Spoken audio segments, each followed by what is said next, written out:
will be your installation instruction video for rear differential skid plate on a 4th or 5th generation 4Runner or any FJ Cruiser. We'll be installing a stainless steel one today. You're going to get the skid plate itself, and for the fill plug you'll have this armored plate already attached to it when you get to it, but it will have 4 countersunk bolts to it. You'll also get a 3/8 plate strap, 2 mounting brackets. There's 2 holes for the driver's side bracket and 1 hole up here for the passenger side bracket, along with, you'll see 2 individual holes on each one, but those are threaded.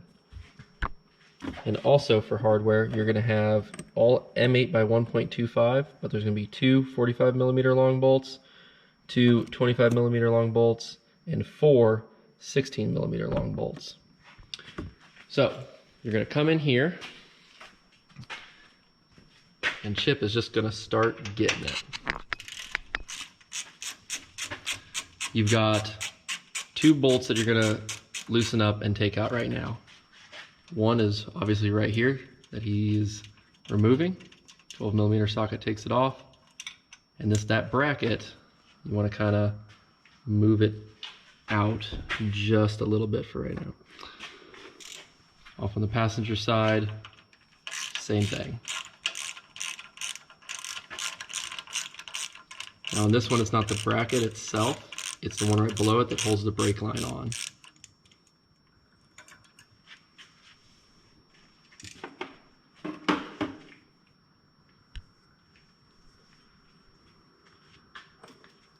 Doesn't matter which bracket you start with. Chip's starting with the passenger side. Remember, that's the bracket that has it only has 3 holes on it. And just get it hand tight. We want everything loose.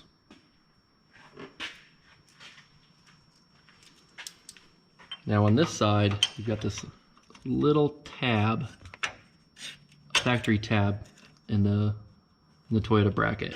It's gonna fall into this hole right here, but we're gonna be bolting into right there.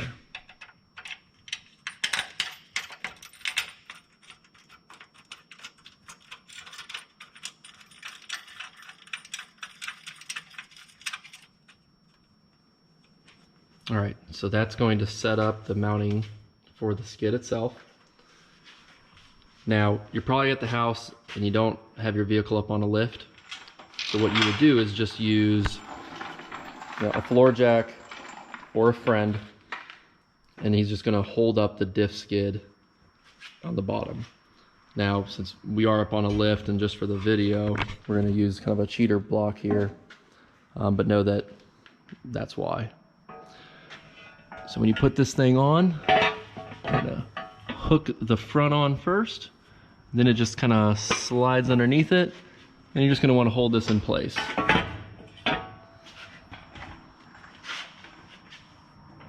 While Chip just gets the up in there, how we build these things is our jig is an axle housing. So they're always built on a Toyota 8.2 inch, if you have an 8.2, or an 8-inch rear housing. Once you have that just in place, you're going to use those 4 16mm long M8 bolts and run across the 4 mounting points that are on our skid. And as you see, it's okay to shift this thing around. That's why we have it set up like that.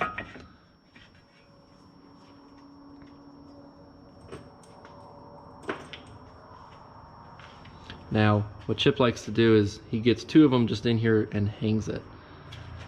And then you're gonna come to the front on top of the pinion, put that 3/8 block on top of it, and then you're gonna run in the longer 45mm long bolts.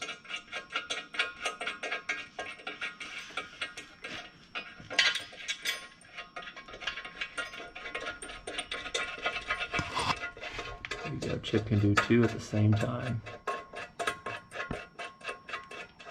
Yeah, I said it like that for a reason. Now again, we're still just getting everything snugged up. Just hand snugged up. So at this point, you really could probably release a jack or anything that you had if you still need to move anything around, because it's obviously being supported by the back and the front. It all depends on just when you slapped it up in there from the get-go. As you see, Chip will just get that out of the way, makes it easier to handle.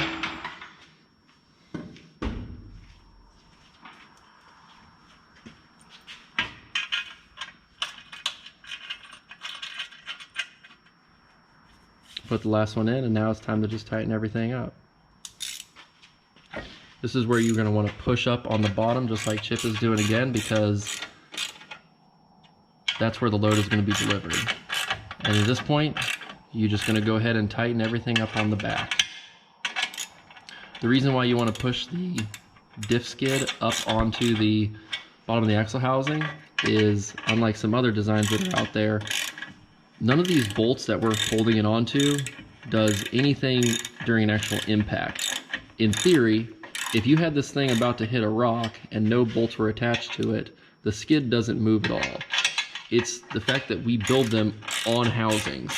So they're fitted so well to the bottom that any force going any which way, it's just caught. And that's what makes it really super strong. So all these bolts are just to keep it from falling when you're driving down a road. So that's where you don't have to go nuts and crank down on them. They just need to be tight.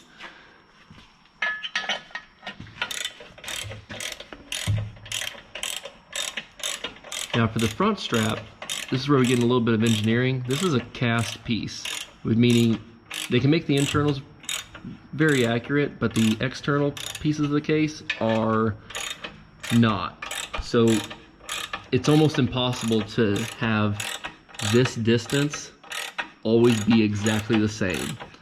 Some people don't understand that, and they end up making some brackets that'll end up having some loose areas in here. So you will have an air gap in here. Don't think you have to crank this all the way down. If you start seeing the 3/8 plate start to bow and conform over it, we want that a little bit. Get a better angle here. That's how we want it at the end of it. You will have that little bit of a space because they're all different, but we made it to where it's gonna have space. That way we know we can get tight versus having it crush all the way down, and then you can't ever get it tight enough because yours just got casted a little bit too small. This will bend itself around it and it'll become kind of more custom for you. At that point, you're done. That's your BudBuilt diff skid. Go out there and just beat the snot out of it. If you have any questions, 828-572-1202, or you can email us at tech, that's TECH, @budbuilt.com.